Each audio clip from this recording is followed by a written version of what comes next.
And now, questions and answers. You had a question? I figured it out. Okay. Yes. Well, this business about the banks taking so long to respond. When they do respond, then how much time do they allow for you to do whatever you want to do, the inspections, or you say you should be pre-approved? So how fast does the buyer have to respond then? Well, there's a contract. Basically, the contract will be sent for bank approval, essentially. So the contract will normally say, normally it's a normal contract, essentially. So like once you say, okay, once I get bank approval, I'll need 14 days to complete my investigations of the property and proceed to purchase the house. Something like that. Yes? You mentioned with the short sale to be patient. What are some ways if you have a good property and you know it's worth a little less than the bank wants or that's owed on it, to lock it up? If you were to get appraisals or not appraisals of the particular property, or I'm sorry, comps, that's the term I was looking for, of other properties in that neighborhood, how do you get them to kind of get a realistic, regardless of what the number is that they want back? The question is, how do you get the bank to come up with a realistic appraised value of the property if the bank thinks maybe it's worth more than it actually is? That is a very good question. Basically, the big way the bank figures out how much a property is worth is they'll send out a realtor to do what's called a BPO, or a broker price opinion. A lot of the times during a short sale, they'll actually have it be an interior BPO where the agent will make an appointment to come inside the house and preview it.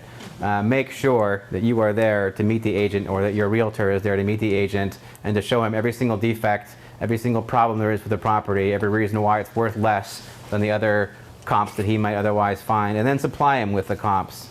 And then also supply him with market data. Say, look, those comps are 4 months old. The market's gone down 3% since those properties sold, for example. So if you come with an accurate market analysis and you've got the documentation to prove the bank most likely will be reasonable, because they're just going to lose more money as it goes. The bank may look at it, whatever documentation you send to them regarding your own valuation of the property, but they're mostly going to be looking at their BPO they do. So it's very important to go there and meet the person who does the valuation of the house and to point out why it's worth very little. And you might even just tell them, hey, look, the contract price is this, you know, I need this to be the contract price. Now he shouldn't, you know, give that valuation if it's not actually worth that price, but I would do it if I was buying a house. I would go out there and I would tell them, look, I'm in contract at this, and here's why I'm only offering this much for the house. And you know, if it's justifiable, then he may put that in his report, and that will be very helpful for you. Okay, thank you. Yes? We've seen several foreclosed properties in the Monterey County area, and they all seem to be a great deal with a good amount of equity, but they all have those blemishes. Right. And some of them are kind of expensive blemishes. Right. So, you know, even though they're worth it, you know, it's valued at $300, it sells for $250 plus 30 grand in work. Where do you get the extra 30 grand? You can get like a fix-up loan. They do have those fix-up loans. I would talk to a lender about seeing if you can get a fix-up loan. Yeah, it's possible. There is money out there for that. It can happen. That's a good question, though. If you have a house that really has stuff that's more than cosmetic, like the roof or the foundation, you might want to stay away from those properties, because those fix-up loans, they are harder to get, and they do cost more money. The interest rate is higher. So if it has some problem that's more than just a blemish, you should think a lot about going ahead with that purchase, unless you have the money or can secure it. Yes? Seb, I was interested in your comment over here about public auctions, and usually they go for 2 to 3 times more than the opening bid. You think that's going to continue? Yes, I will, because the opening bids are so low. So I mean, they make the bids so low to get a frenzy going, is what they do, and so they get a frenzy, and that's the whole strategy basically behind an auction. So the opening bid prices might go down, but I think that, I mean, there really is a market price for these properties, and people will pay close to these market price. You know, it's an auction, so somebody at some point will say, yeah, I'll pay that much for that property.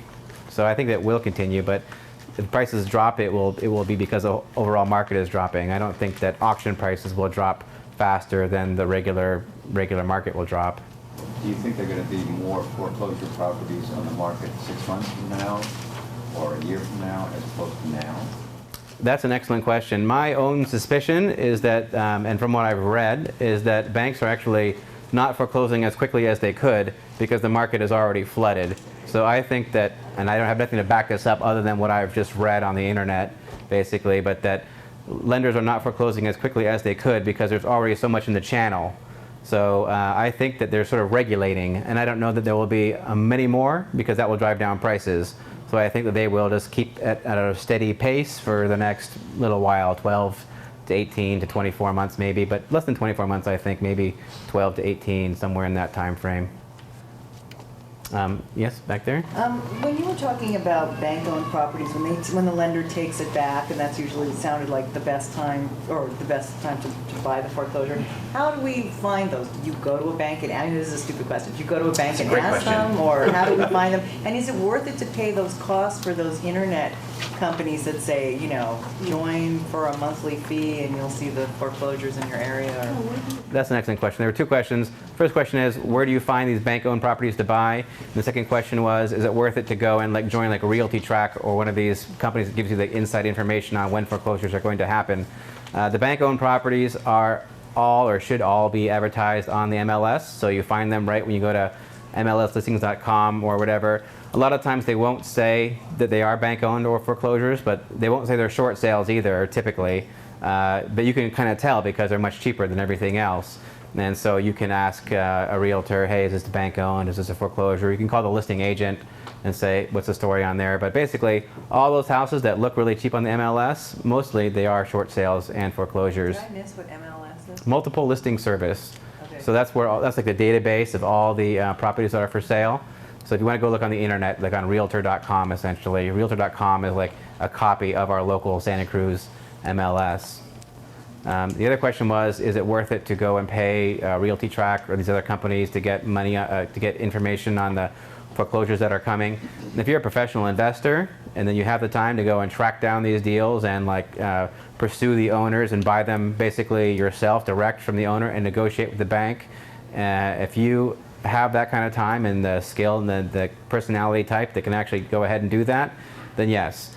I think those are mostly used beyond the 30-day free trial period by professional investors or perhaps other realtors, people in the industry mostly. So I don't think that you really have to do that. As a retail consumer, I think that the bargains are there in the public domain, the MLS. I think there's plenty of opportunities there because you probably have a job already and you don't necessarily have an extra 4 hours a day to devote to tracking down these bargains to make that extra 3 or 4% beyond. That's where the investor is going to make his money. That's his, like, you know, cushion maybe, or maybe more depending on how good of an investor he is. The real estate agent can see whether it's real estate owned when they look at the property. They have a little extra information. And we are looking to buy a house regardless, so we were going to look at houses with an agent, and we just told him prioritize the ones that you see are real estate. So we'd save some time trying to deduct ourselves and make all those phone calls, and you know, it's his job. So if you're already looking to buy a house, just tell him, ask him to do his job and tell him you're looking for those. It saved us a lot of time. Yes, sir. Yes.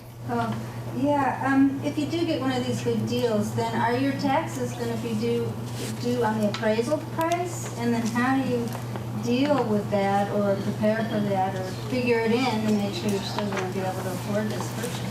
The question is if you do buy a property that's below the appraisal price, what will your taxes be based on? Your taxes will be based on the price that you paid for it, purchase price, so which is approximately 1.1% typically in this area per year, which can't go up more than 1% in a year. So if you had a crystal ball and you were looking at that peak, do you think the bottom, the apex, would be when we know when our president's going to leave? Actually, I think that yeah, maybe the fall. Actually, I'm personally like, yeah, I think the fall, but I don't know why I think that. It's just like, you know, You know how trends go. If everybody starts right, that's right. There. Have you read that book, Blink? That Blink it's a good book, Blink. It's basically about like knowing things or intuiting things based on your experience. So my Blink instinct tells me that the fall, but I could be completely mistaken. But yeah, I think the fall. But I think now is a good time to buy, really, because I mean there's plenty of deals out there, and the financing is great, the selection is great. And I think that there's a lot of opportunities to be made today, and that we don't know what's going to happen tomorrow, but we do know today that there's definitely bargains to be had. Well, was there going to be another reset in April? ARM reset? Yeah. ARMs are resetting all the time because it's like, A whole bunch will be reset in April. one thing first. The ARMs reset all the time. So like everybody buys their loan and then they reset 3 years after the day or 5 years after the day. So ARMs are constantly resetting. So I do think that there will be more of these bailout programs that may help some people whose ARMs resetting. And that will be wonderful for them. The problem I think that we have really, to be truthful, is that many people bought these houses that are way, way more than they're worth today. They don't care if their ARM resets or not. They're paying like, okay, they go around from $4,000 a month to $3,000 a month, but they're still paying on a house that's worth $300,000 less than they paid for it, and it will be 5 years or 8 years before they reach that level again. And they're just like, you know what? I could rent this same house for $1,800. I'm just going to go rent the same house and let them foreclose on me. I think that there's so much of that going on right now. People are just walking away from their houses, going like, I'm so far underwater. No matter what happens with my payments, I'm just throwing good money after bad, essentially, I think is what many people are thinking. So that's what I think. And you had a question? Oh, just about whether there'll be another Fed rate cut? Yeah. There probably will be another Fed rate cut. It doesn't seem to be affecting interest rates that much, though. So yeah, maybe, probably so. Well, if there's the bank, it says lender owned, and they say that they want 300,000 equity in it. Well, should you offer them 10% less, or That's a very good question. a house that's 2 years old or something? That's a very good question. The question is, so the bank has its price. Can you lowball the bank? Can you offer them much less than what they're asking? Yes, you certainly can offer them much less than what they're asking. They probably won't take it. Basically, the bank, when they price their property, they have like 3 opinions of value. They have like 2 realtors come out and do BPOs, broker price opinions, and they'll have an appraiser come out and give an appraisal. And with those 3 opinions of value, essentially, they'll come up with a price that they think is a price that will sell quickly.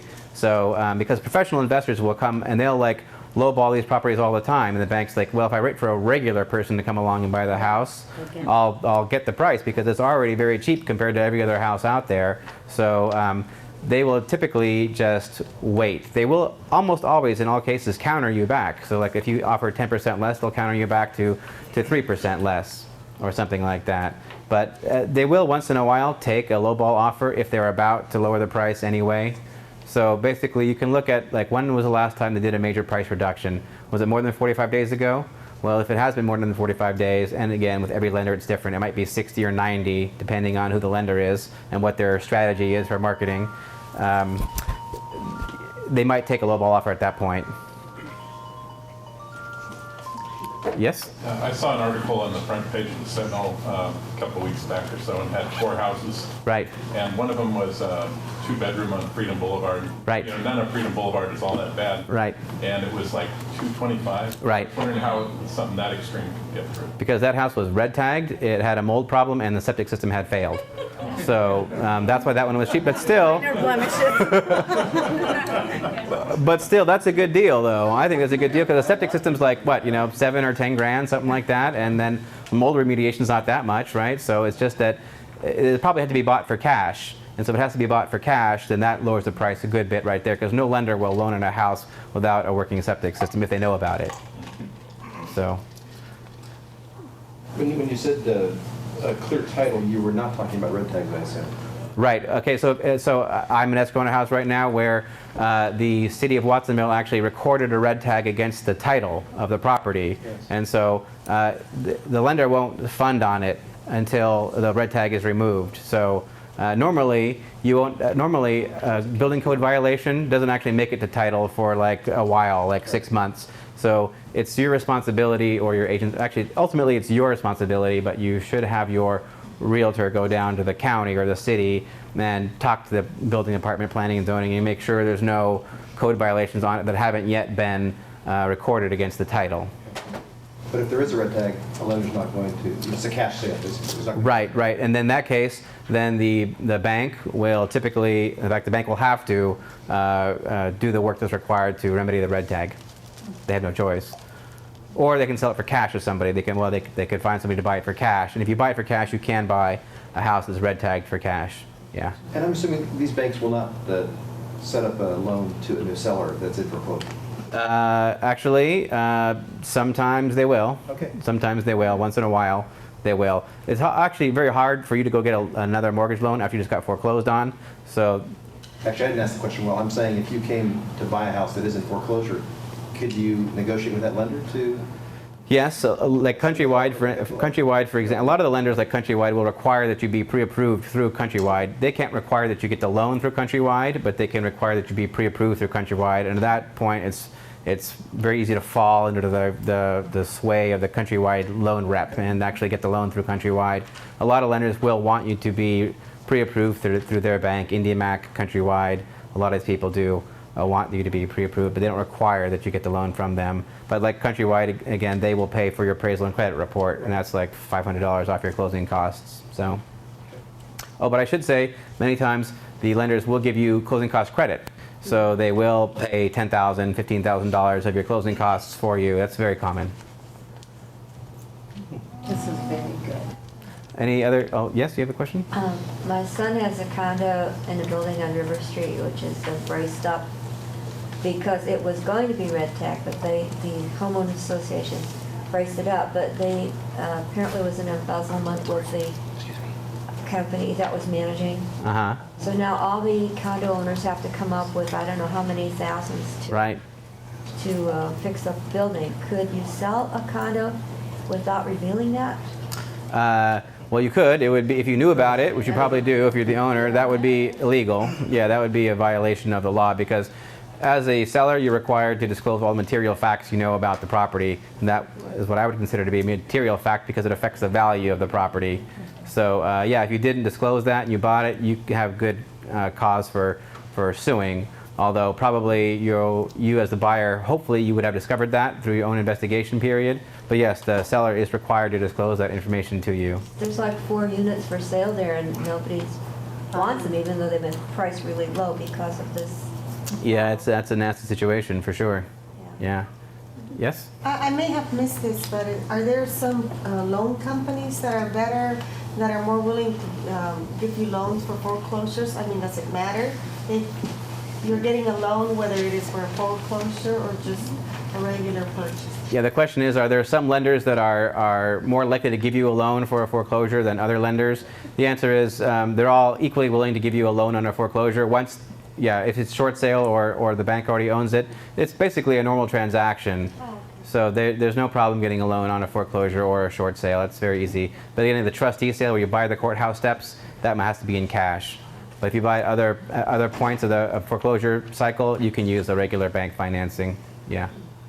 Well, if you're buying in a the big development where there's a lot of foreclosures, is that a good thing or a bad thing? Because you're going to be the only one there for a while, maybe. Well, like I would point to people on the same street or something. I would point to Las Brisas down there in Watsonville and Seaview Ranch. Lovely homes, new, 4 bedrooms, 2.5 bathrooms, 2,000, 2,500 square feet. Tons of foreclosures there. People bought them at 900,000. Now they're going around 500,000. A lot of people don't seem to care too much because they're going like, wow, I'm getting this 4-bedroom, 2.5 bathroom, 4-year-old house for 500 grand. That's fine. So I don't think there's a big problem with it. If you can afford the payments and you're just happy. Where is that? It's at behind Target in Watsonville. Those houses are basically going for 5, sometimes less, sometimes 475, sometimes 5 1/4, somewhere in that range. I mean, if you can make the payments on that, if the loans are pretty cheap these days, it's not that much more than renting, and with your tax deduction, it may be almost about the same. Right. So if you're comfortable with it, and you plan to hold on to it for a while, maybe they will drop another $30,000 in the next year. I don't know, but maybe within 3 or 5 years they'll be back up to 6 or 7. You know, who knows? So probably they will, because as we saw from that little movie I showed you, inevitably the prices will go up.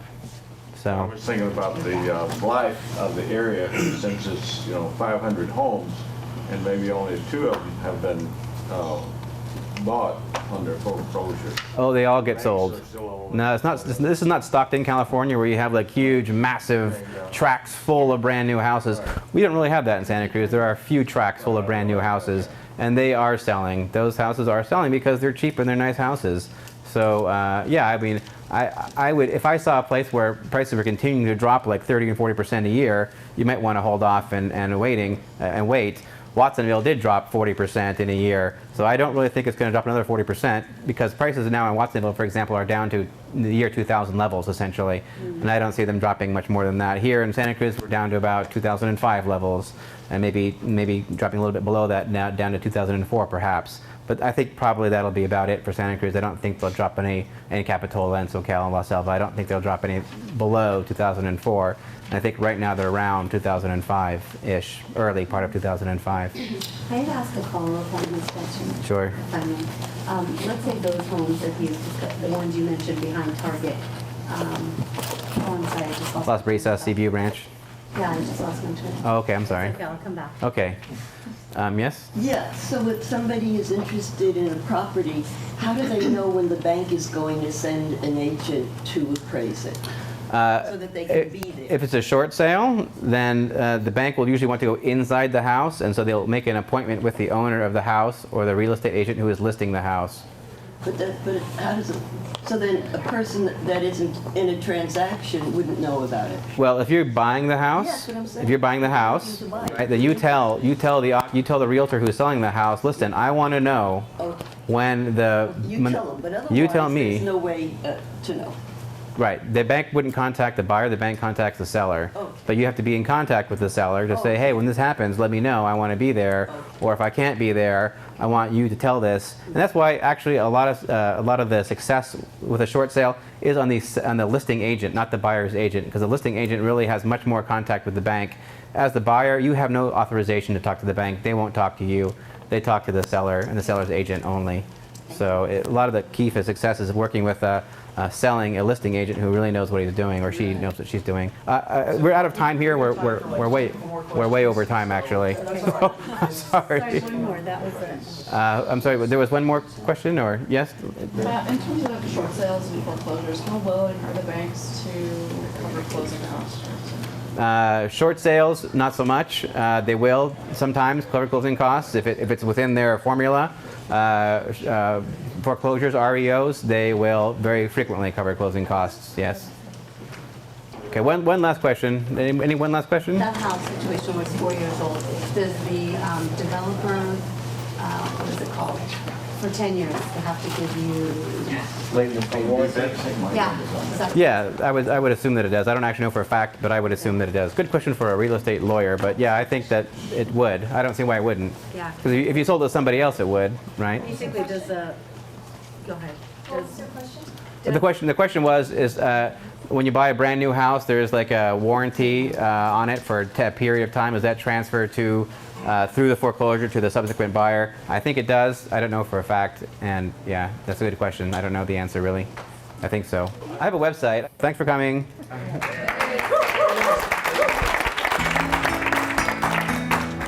Thank you. Yeah, sure, absolutely.